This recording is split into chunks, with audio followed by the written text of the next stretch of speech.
Good morning, Dolphins fans. Welcome to another episode of On the FinSide with Kat and Paul. Follow us on Facebook, Twitter, all of our social media outlets, and you can be sure to download this or view our show if you can't catch us live on YouTube or iTunes here after the show.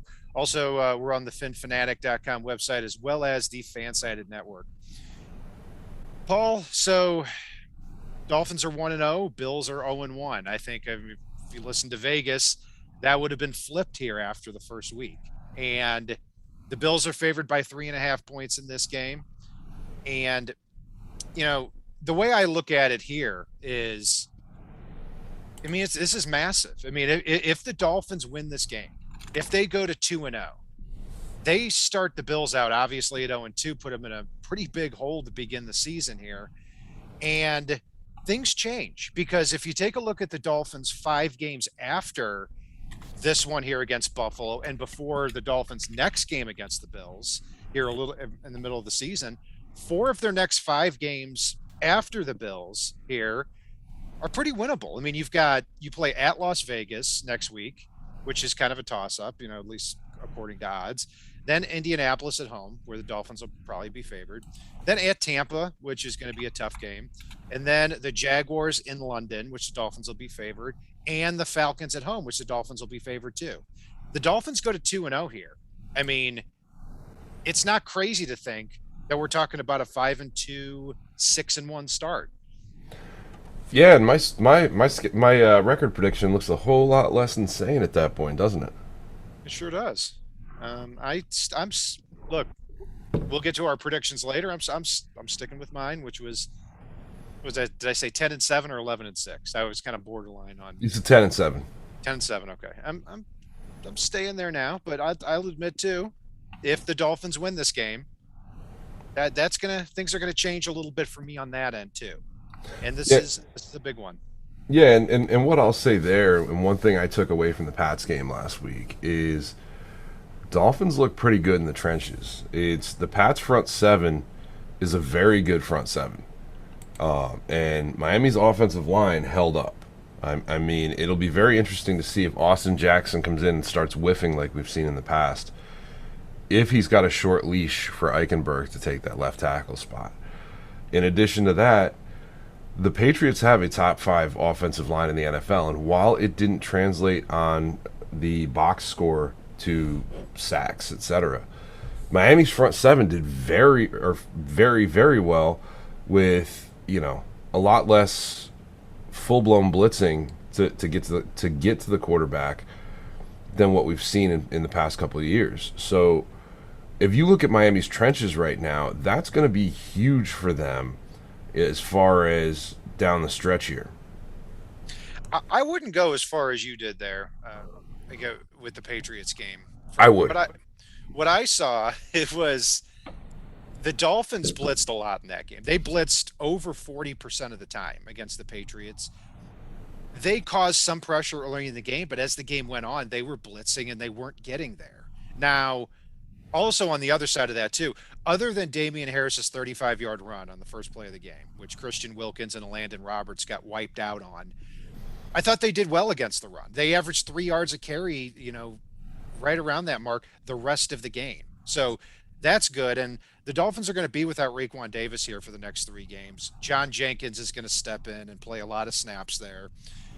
And yeah, I mean, in this game too, the Bills really don't have a big time ground game. I mean, Devin Singletary, 11 carries for 72 yards last week.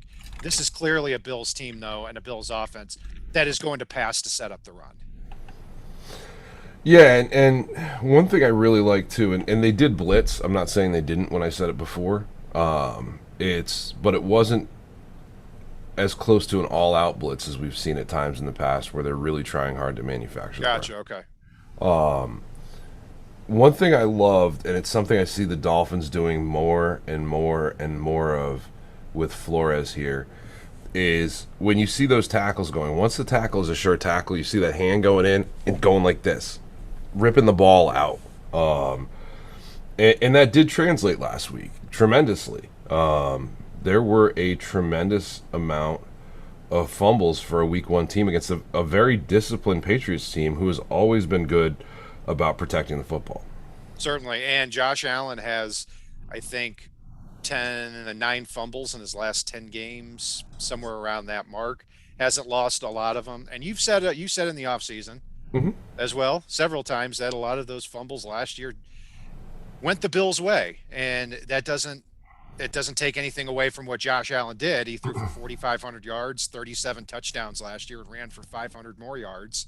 I mean, but yeah, he does put the ball on the ground a lot. And the Dolphins defense last week, Xavier Howard obviously has the game clinching uh, fumble recovery with 3 minutes left. Javon Holland forced a fumble, and there was another forced fumble in there somewhere. I'm blanking on Eric it. Rowe ripped one out. Eric Rowe, that's it. Thanks.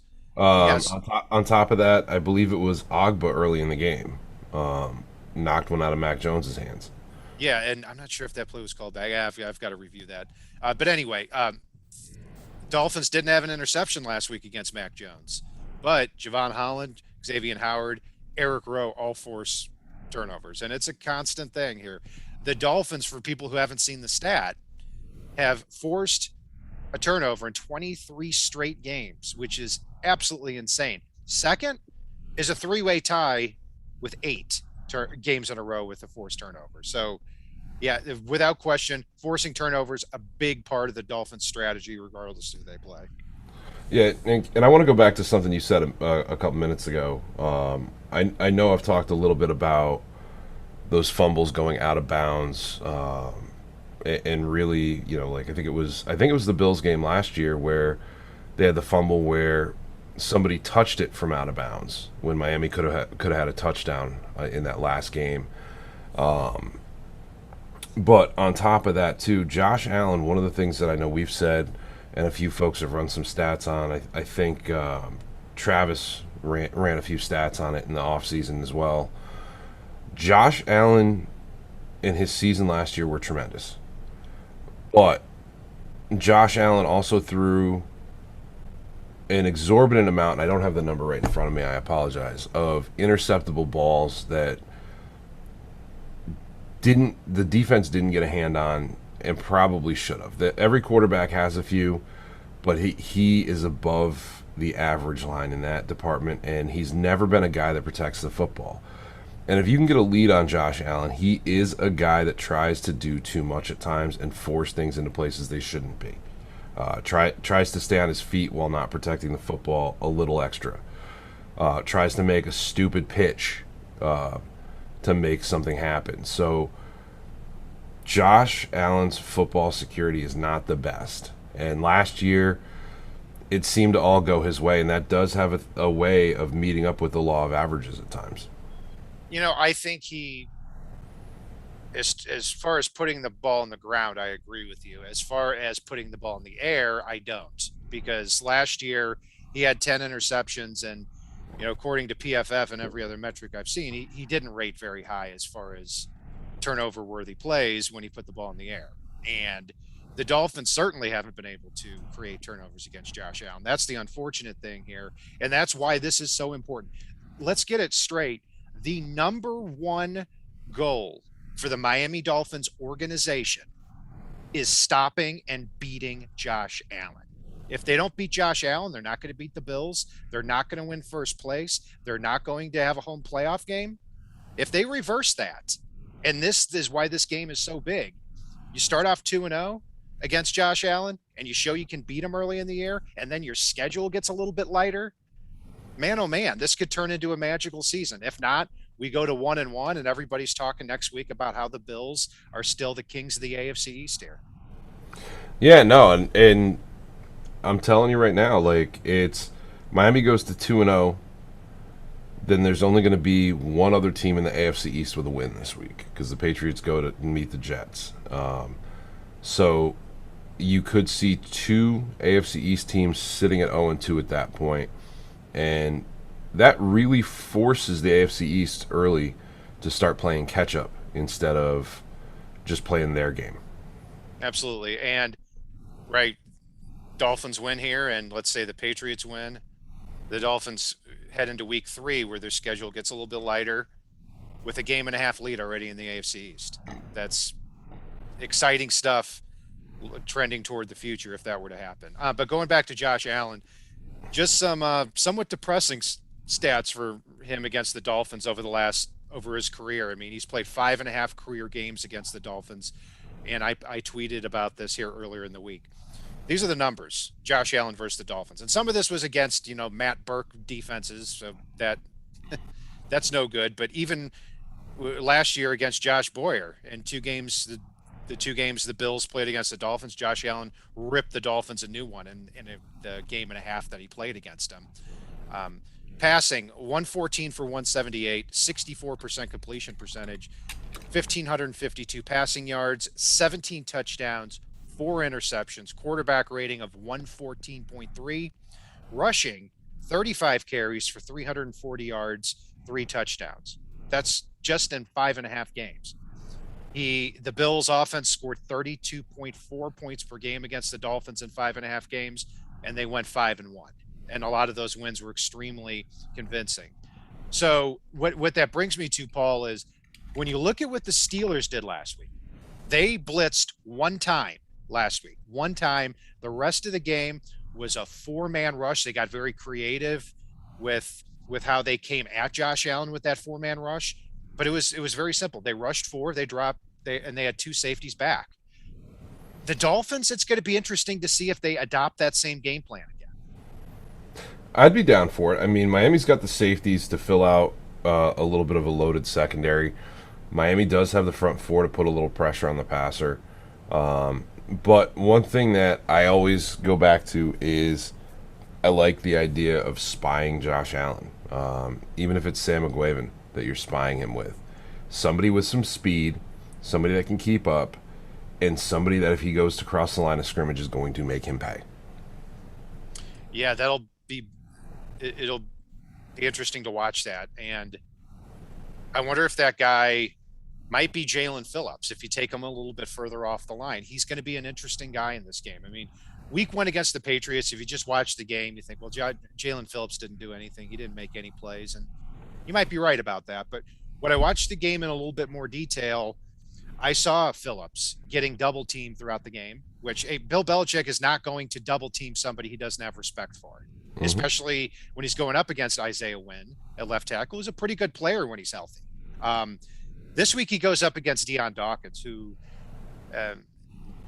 looked very, very bad last week against the Steelers. A good player overall, got rewarded 4 years, $58 million contract here just last month. But he got eaten up last week. And also their left guard, John Feliciano, didn't play well either, was their lowest rated player by PFF last week. I rewatched that game, was constantly getting pushed back. So that's, to me, the biggest matchup of this game is Jalen Phillips and probably Christian Wilkins or Zach Sealer going up against Deion Dawkins at left tackle and John Feliciano at left guard, because if they can win that matchup, they can possibly pressure the quarterback with their front 4. They could, and I know I saw some next-gen stats this week that Phillips was one of the fastest-rated pass rushers in the NFL in Week 1, even though I know he wasn't getting there, and like you said, he was double-teamed. So it will be interesting to see how he's utilized this week, because I know Miami moved him all over the formation during the preseason. And I do expect him to be used on a limited basis, though, just based on the fact that he hasn't fully cut his teeth yet. Right. Yeah, he's not going to get as many snaps as, say, obviously Jerome Baker or Andrew Van Ginkel. That's just not going to happen. But yeah, I mean, I think he does remain a big part of the game plan. I think you're right. They're going to limit his snaps somewhat. When he's on the field, he needs to get the better of Deion Dawkins. No doubt about it. But Paul, one thing we haven't talked about yet too is the absence here of Will Fuller. And really, if you look at both sides of the ball, Gabe Davis may miss the game here for the Bills. On the Dolphins side of the ball, Preston Williams is iffy. My guess would be that he's out again this week. But Will Fuller, it's too early to speculate on this, but middle of the week, they interview him. I mean, it sounds like he just can't wait to get out there and catch passes from Tua and get deep. 12 hours later, he's not going to play in this game with a personal issue. And that we send our best to Will Fuller for whatever he's going through. And from a matchup perspective, that's big because if you had Fuller and Parker on the outside, Jalen Waddle in the slot matched up against Teron Johnson, that was a matchup the Dolphins were expected to win there. Yeah, and Miami's wide receiver room is very deep, and one of the things I know I preach to even my little kids when I'm coaching is there are things in life that are bigger than football, and there whatever Will Fuller's going through right now, unless something ridiculous comes up, um, you know, I hope it's not anything devastating, and I hope that he gets through whatever it is. Miami's wide receiver room is deep. Well, I I think Miami's got a lot of speed anyway. They've got a lot of size anyway, and they've got ways that they can make it up. It's a player that we have not utilized yet anyway. So best luck, best wishes. Hope everything works out okay to Will Fuller. Right. And I'm not going to speculate further on that. I remember a couple of years ago when Lawrence Timmons, just like the day before the Dolphins game, just went missing, and he was in Pittsburgh. It, and it was just never discussed what happened. And I do think at a certain point, Dolphins fans are owed an explanation of that, of what happened. If your biggest free agent suddenly isn't going to play in a game, in fact, the first game he's expected to play in. But we send our best to Will Fuller. It's not like he's ever done this here in his 6-year career, so it's got to be something big. So we Yeah, send our best to him. and we may not be owed an explanation. To be honest with you, like it really depends. Like if some type of police report or something like that comes out, maybe we are. But at the end of the day, just best wishes, Will. I think we are owed an explanation eventually. I'll leave it at that. And we'll agree to disagree on that. We don't have to talk further on that.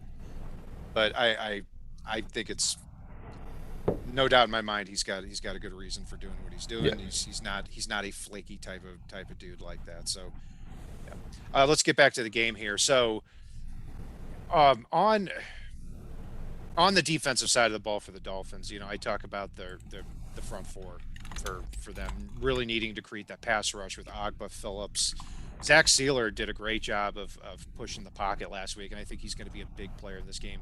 Christian Wilkins, he's the guy that teams run at. That's just the truth here. But he can get into the backfield too. So I think that's going to be the biggest part of this game. Now, at defensive back, last year we remember, the Bills go 3-and-out on the first drive, and Byron Jones gets hurt, and then he misses the next couple of games. Noah Igbenogany steps in, absolutely gets his lunch eaten. Stephon Diggs had 11 catches for 130, 140 yards in what turned out to be a 3-point game. Now Byron Jones is back, and the Bills receivers last week didn't do all that great against the Steelers.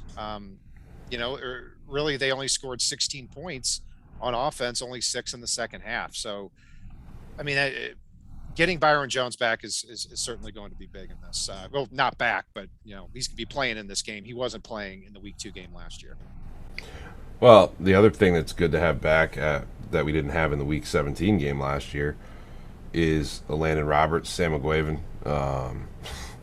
and not a giant hole in the linebacking core because that was big in that Week 17 matchup. I'm hoping we see Andrew Van Ginkel get through and do some more Van Ginkel-y things this week. I know there were times where he wasn't all over the place last week, and that's not the guy we've been used to seeing. So I'm hoping that we see Mr. Big Play AVG get back in there and cause some havoc in this game. Yeah, he'll be interesting to watch this week because this isn't a game that the Dolphins should be teeing off on Josh Allen. And those are the types of games that Van Ginkel is successful in. You remember, against those pocket quarterbacks, you remember like against the Rams and Jared Goff and the 49ers and Jimmy Garoppolo last year, he was able to be a constant problem. When he's dropping back, I'm not saying he can't do it. He certainly has the physical skills to do it, but he's better when he's charging forward than when he's going back. And we saw last week that one of the bigger plays in the game where Janu Smith went up the sideline, Van Ginkel missed a tackle on that one. So overall, very, very excited for Van Ginkel. But We'll see how much he blitzes in this one. Yeah, the other guy that I want to keep an eye on. Sorry, I know I keep flip flopping back and forth, but needs to show out and show up this week is Mike Gesicki. I know the Patriots schemed to take him out of there last week. He's supposed to be one of the top receiving tight ends in the game. You need to overcome that type of stuff because teams are going to do that. So I'm looking for a big game out of Gesicki here in his contract year after getting shut out in week one.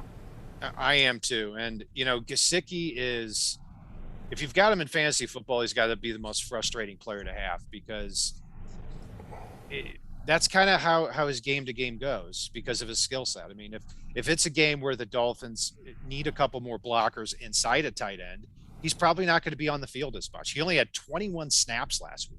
I mean, rookie Hunter Long had 18. Durham Smythe had, I think, double that. I mean, and the Dolphins are also getting Adam Shaheen back here this week too, presumably. So, yeah, but I'm with you. I think Gesicki is going to be featured a lot more. He's not, every week we know that Travis Kelce, Darren Waller, George Kittle, they're going to be featured. They're going to be on the field every play. Mike Gesicki's not like that. He's more of a chess piece as opposed to an overall tight end. That's because Mike Gesicki can't block. He can't block. We knew that when he was coming out of Penn State. But receiving wise, very few players in the NFL can do what he's doing.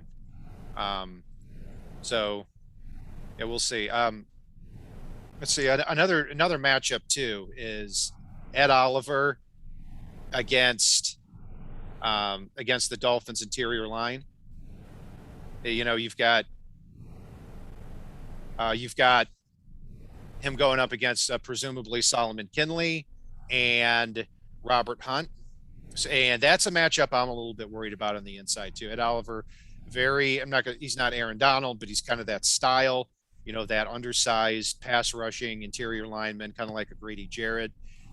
Not the best skill set, or pretty good skill set to be going up here against these bigger Dolphins offensive guards. No, absolutely, and I'm hoping that Kinley is able to be the people mover that we've seen him be at times, or at least be the big body guy that can hold up at the point of attack. And we haven't really seen the Ed Oliver Robert Hunt matchup in the past because Hunt was out at offensive tackle in the past. So that's one that I'm definitely intrigued by. Sure. And with the rest of the offensive line too, and something you said earlier too, and I completely agree with you that Austin Jackson is going to be back starting at left tackle, and he's going up against Jerry Hughes, who typically has a good game against the Dolphins. What is your hook here for Austin? Let's say Austin Jackson lets up a sack and gets a penalty in the first quarter. Let's say I'm with you. I mean, I think you've got to. I looked at Liam Eichenberg last week, and part of the downfall of us doing a show the same night is we could see throughout the week based on rewatching the game and what's being reported that we might change our opinion on a play. Liam Eichenberg, when he was thrown over last week, actually wasn't just trucked. He tripped over Solomon Kinley. So that changes things a little bit. He also had a penalty here late in the game, which forced the Dolphins back to a 1st and 14 with 3 minutes left, and then Tua threw that route, that 13-yard pass to Parker. That could have been big too. But other than that, I look at him and I say, he absolutely looks the part of a left tackle. And doesn't look as awkward or clunky or technically unrefined as Austin Jackson does. Yeah, and if Jackson makes a start this week, I think we see him play into the second quarter, even if you and I would have a shorter hook. But if he's getting beat and burned, I would not be shocked at all to see Flores pull him out. Yeah, I don't think he'll have as quick of a hook as we're saying, where they pull him in the first quarter or anything like that. But you get toward the middle of the game, if it's clear he's losing that matchup, and they've got to eventually say, look, we can do better here. The downfall of Austin Jackson, among other things, is that it's going to take time for him to move somewhere else and get used to that because he's been a left tackle. Yeah, I mean, yeah, he was a right tackle a little bit at USC. He said he could play guard or center, but we've never actually seen that. So he doesn't have the positional versatility that Robert Hunt and Liam Eichenberg do. especially based on experience here over the last year. So, Yeah, you're right. It is going to take him time to move somewhere else, like Iowa or Ohio or wherever that isn't Florida. see, now you're going further than I have been on Jackson. So No, he's the guy we knew had to develop, and he's not there yet. he's So definitely not there yet, and he's got, in my eyes, he's got this year to do it. Only throwing it out there. Penny still will look great at left tackle in week one. I'm only going to say it one time. I still like the Jalen Wild pick, and he did great. 4 catches, 61 yards in the first game. And he's now with Will Fuller out. Waddle is going to be a major player here because against that Bills secondary in previous matchups, the Bills haven't seen somebody. The Bills have the same 5 guys in their secondary every year. They've got Tre'Davious White and Levi Wallace on the outside, Micah Hyde and Jordan Poyer at safety, and Teron Johnson at nickelback. They haven't seen somebody with Jalen Waddle's speed in our previous matchups. yeah, no, and just so you know, Kat, it's speaking of first round picks and things like that. I do have to make the joke here on the air. I want to congratulate you officially and verbally. And I know it's getting away from the Dolphins matchup for a second, but you brought up Penei Sewell, so I'll bring up a guy that I loved. I'm going to congratulate you and each and every one of our listeners on the fact that you all have more receiving yards at the moment at an NFL level than Kadarius Toney, who currently sits with 2 receptions for -2 yards after Wow. 2 games. So, Man, I didn't even congratulations to you and all of our listeners on that. man, I had a few beers last Sunday, just watched the games and boom. Didn't know I was a receiving threat. So I appreciate that. I have Um, kids on my 7U and 9U team that also lead in receiving yards and have more than you and I. So, yeah, and also Tyler Orion there and Chad. Very good option. Rashawn Slater. I watched that game too.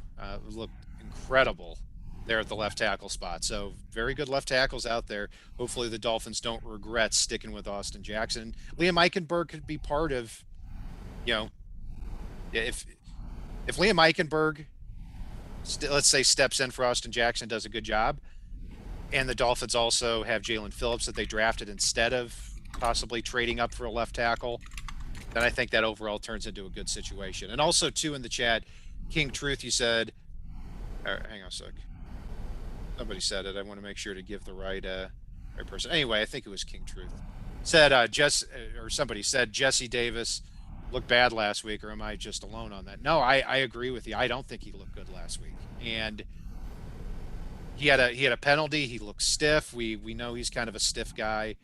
Now, if I had to redo my evaluation of the game, and again give my Coke Bus player of the game, Jesse Davis would probably be it. So yeah, I mean I'm hoping that the Dolphins need to get better at both tackle spots. And one thing too, Paul, going back to a little something you said there is, yeah, the Dolphins' offensive line and pass protection did pretty decent last week against the Patriots.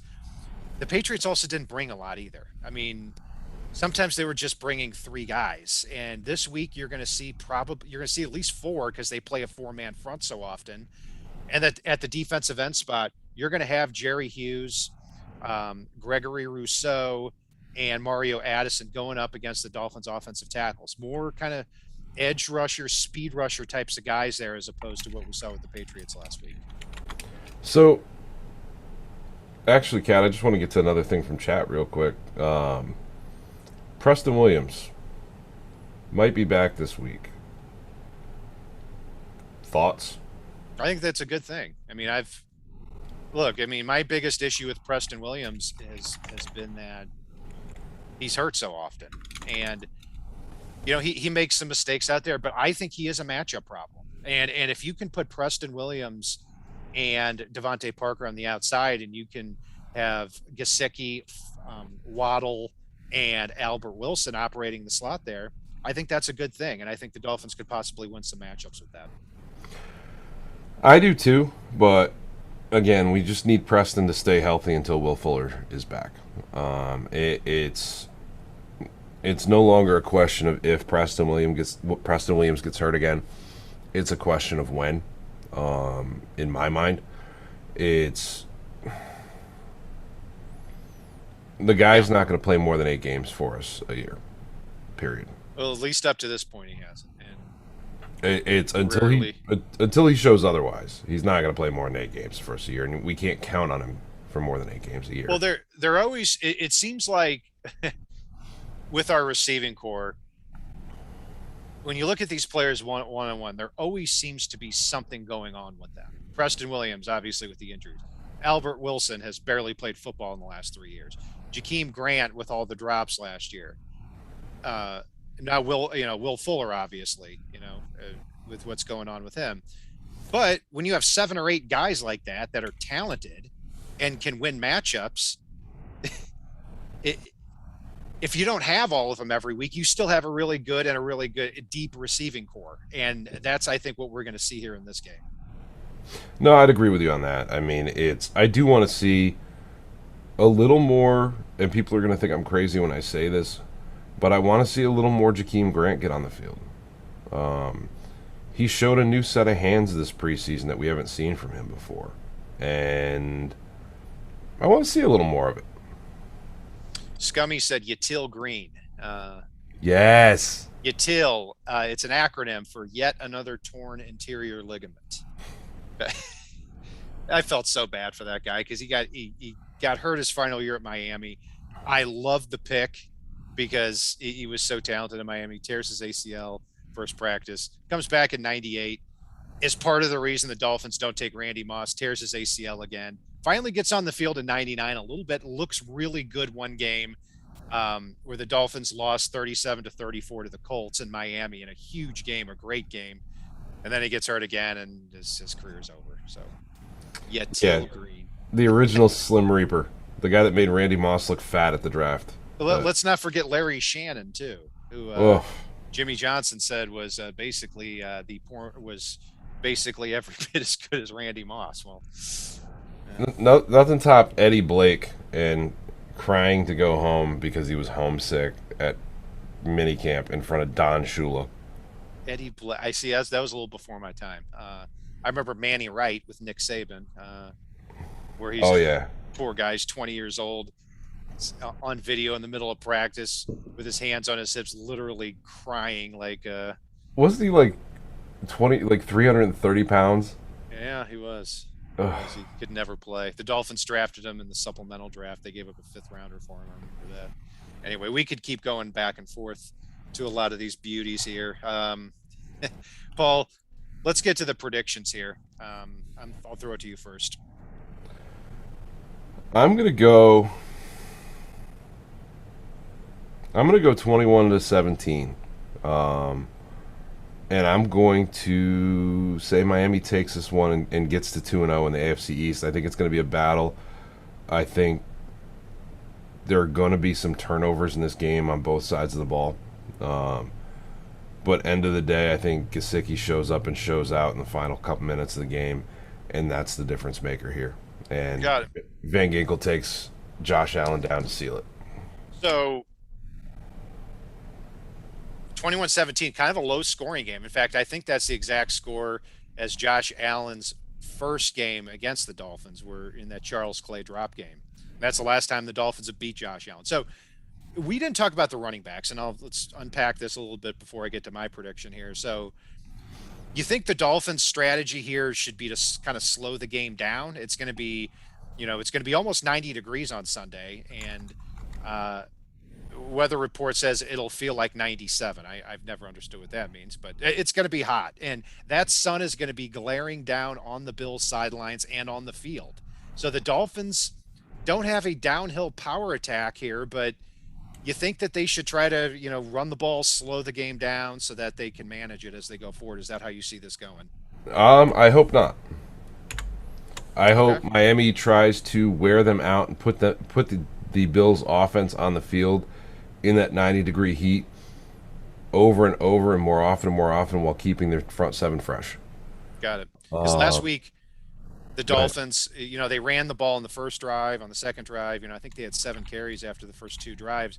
Then the Patriots stopped Savon Ahmed for a 1-yard loss, Miles Gaskin for a 1-yard loss, and they basically threw the running game out. So we'll see what happens this week. I think they're going to stay a little bit more balanced this week. As far as me, yeah, and before I get to my prediction, I want you all to know here that the Dolphins were underdogs last week. They were 3-point underdogs against the Patriots, and I predicted them to win 26-20. So I preface that by saying I think the Dolphins will lose this game. I think they'll lose convincingly, unfortunately, very simply because of the matchups. I think the Bills are going to come back after not looking good in week one. I think that woke them up a lot, and they're going to come back firing here in week two. I don't think the Dolphins right now can get to Josh Allen rushing four defenders like the Steelers were last week. So I'm going to go 35-21 in favor of Buffalo. Okay. One thing, and actually, I just want to expand on this because Scummy did say something in chat. If Miami can suck the defense forward, running some reverses with some of the guys that they have, if they can run some screens to slow the defensive line down, and then push the ball upfield with guys like Waddle and Parker and Mac Hollins and Albert Wilson, and really tire that defense out and push the ball in a way that they can score early and often. If you can get an early lead and force Josh Allen to play with urgency, that is when it is going to potentially get fun. Because Josh Allen playing with urgency in what's going to feel like 100-plus degree heat down there on the field is going to be an opportunity to take advantage of some mistakes in this game. I completely agree, and I like what a lot of people in the chat have said. We've got such smart listeners here, and I'm not, I don't throw compliments out lightly.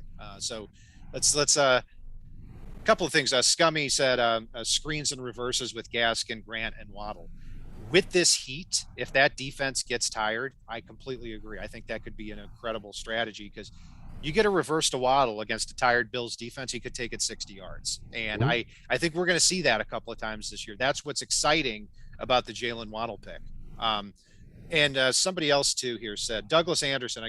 He said I have two predictions. If Tua plays poorly, 35-7 Buffalo. If Tua comes of age, 31-28 Miami. I think that's a proper way to look at it here.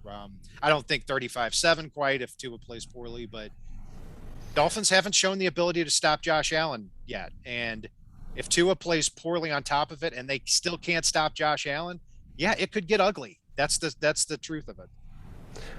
I'm going to change mine to 27-17 at this point. Okay. Well, I'm going to change mine to 38 to 20. No, I'm going to stay 35-21. Buffalo on that. I hope I'm wrong because if I'm wrong, let me tell you, it's going to be a good time here Sunday night when we come back for the post-game show, and a lot of incredible things to look forward to from that point because Dolphins had the first two games last year the same. They played at New England and they played Buffalo at home. The Dolphins were beat handily last year at New England when Cam Newton. I mean, the score didn't reflect that they only lost by 10, but that could have been a lot worse. Dolphins come back this year at New England and they win. They haven't been able to beat Buffalo or stop Josh Allen in a long time now. If they show the ability to do that here, and they're 2-0, lighter schedule coming up, that's when things get fun. Thank you, everyone, for joining us here. Yeah, real quick, one thing I want to add as well. Sorry, I don't mean to just jump in with this, but that blowout at the end of last year, we still have to look back, and I know we've talked about it a lot, so I figure we should just mention it again here going into the game. That blowout last year featured a tremendous amount of drops by the likes of Isaiah Ford and Mac Hollins and a whole bunch of backups with an injured Devontae Parker and an injured Mike Gesicki playing a handful of plays. So if what was it? I think it was some astronomical number of drops in the game, like more than they had in the previous 5 weeks combined. I think it was 11, and I to this day don't know if somebody was kidding. I thought it was actually 12 or 13, and I don't think it was kidding because there were so many drive-killing drops in that game, which got the Bills' offense back on the field. So with Miami's receiving core now, that is a whole different game going in. Certainly. I mean, Devontae Parker had 100 yards last year in that game, but he still was playing hurt. Gesicki, I still say, he toughened it out when Fitzpatrick came back in the Raiders game, but overall, I mean, he was playing questionable, doubtful every week for the last 3 or 4 weeks. And Yeah. yeah, there last week, I'll repeat again, in the last week of the year, and the Dolphins looked terrible on both sides of the ball. Don't get me wrong; they looked worse on defense. But I remember them going five wide, and they had Patrick Laird, Durham Smythe, Malcolm Perry, Isaiah Ford, and Mac Hollins out there going five wide. I'm like, here are five guys who should not even be on the football field. Hollins has gotten better, but you know what I mean. So speaking of five guys, I'm hungry. So let's go All ahead and get right. out of here, All Cat. right. Sounds good. That will do it for our breakdown of the Dolphins Bills matchup. Here, be sure to join us back here Sunday night. We're aiming for about 10 p.m. Central, 11 p.m. Eastern time. Be sure to join us, win or lose. Follow us on Facebook, Twitter, all of our social media outlets, as well as the FanSided Network and FinFanatic.com. And if it's not on the right side and it's not on the left side, it is